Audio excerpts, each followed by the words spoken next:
Alright, welcome back to the Roommate Humanities vlog. I am continuing my many-part series of the Fantasy Glossary with the terms that were given to me by my students. I'll be starting with letter E today and making my way into the letter G. I will not finish G. It has a lot of items on it. So E is for enchantments. Enchantment is any sort of magic that has a long-lasting effect, usually changing the nature or appearance of a thing. Notable enchantments, Sleeping Beauty, the denizens of the castle are enchanted so as to fall asleep forever until somebody kisses Sleeping Beauty to wake her up. Things can be enchanted to make them come alive. You get a lot of statues that are enchanted to move. Pinocchio is enchanted by the blue fairy to move around. And people are transformed into monsters or animals. Now, I mean, those feel more like curses, but I think they're all kind of the same beast. The thing about enchantments in fantasy is that they can be broken. They're made out of glass, or they're made out of crystal, or something like not solid, and they can be broken. And I kind of feel like when you put an enchantment into a story, the story's not really over until the enchantment is broken, until things are returned back to their true form. Now, this is not true in A Midsummer Night's Dream because Demetrius retains his enchantment after the show ends. What can I say? F. Next time is fairy. Now that's kind of appropriate that I was just talking about A Midsummer Night's Dream. As you can see in that story, the fairies are not friendly. They are not cute.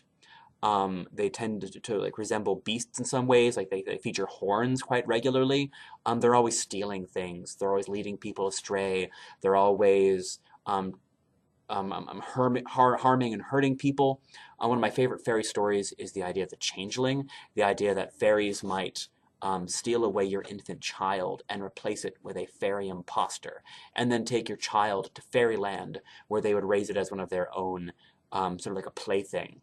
And that's really creepy and dark. I think over time fairies have become much more cuddly and sweet, and Tinkerbell can be blamed for a lot of that, but I think they remain very interesting. Next on my list is flying. Flying I think of as a kind of enchantment, like you can add flying to something to make it more powerful. Like if you want a hero to be suddenly powerful, to go from like a zero to hero kind of moment, give them magic shoes that make them fly, or a magic carpet that makes them fly, because suddenly, bring, they're powerful. And then you get like things like the flying monkeys, and like as far as I know, the flying monkeys can talk and they wear hats. But aside from that, like all they have going for them is that they fly. And yet in the books, they're really just terrifying. Like the Wicked Witch of the West uses them to just terrorize cities, just because she made them fly.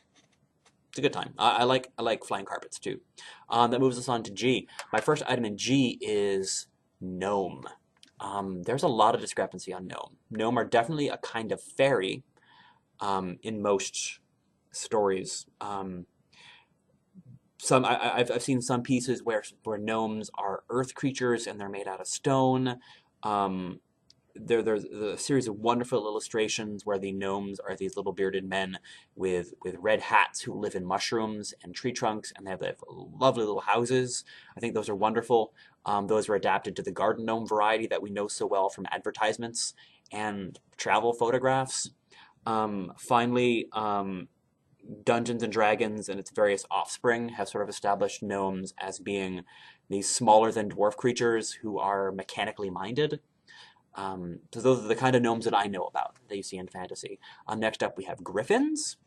You know, I'm not gonna lie to you, I don't know the origin of griffin. I mean, it feels oddly Norse, but I honestly don't know. It's part lion, part eagle, body of a lion, head of an eagle, wings of an eagle, and I believe the hindquarters of an eagle, I believe. Don't quote me on that. They tend to be fairly wild.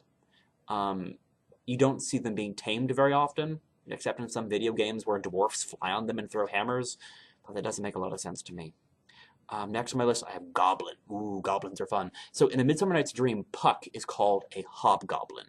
So I think a goblin needs to be thought of as being some kind of malicious fairy thing. Initially, at any rate. And then Tolkien comes along and he makes them into like the signature bad guy of the Lord of the Rings. They tend to be smaller than the orcs, I think is the understanding. They tend to be very nimble, climbing. They tend to make devices. You see that in The Hobbit. They mine quite a bit. Cannibals. That's all I got on goblins, really. They're a lot of fun. They have kings, as established by Tolkien in The Hobbit. That's all I got, and that's 5 minutes. Thank you for joining me. Bye. We'll finish G next time.